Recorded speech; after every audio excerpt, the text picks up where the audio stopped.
Hey guys, it's Shirley. Today I want to solve this easy Leetcode problem on the maximum depth of an N-ary tree.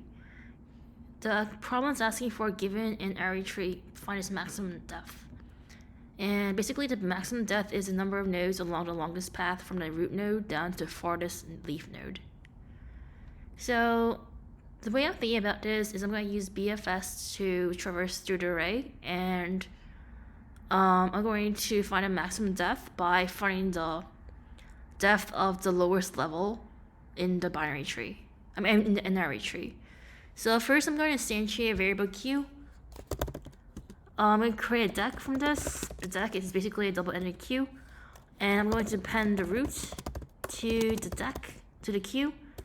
And I want to take care of an edge case. If there is no root node, then I'm going to return the depth of 0.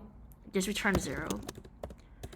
And I'm going to set depth equals to 0. And now I'm going to loop through the queue.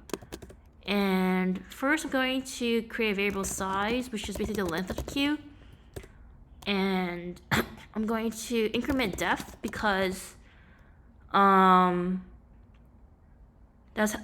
depth, in this case, the depth is equal to the level of each level in the queue. And now I'm going to loop through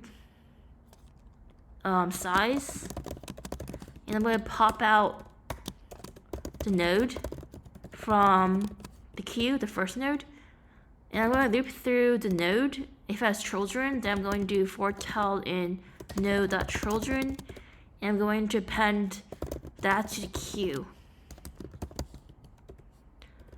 So now I want to return depth because the maximum depth would be the depth of the last level in the N-ary tree.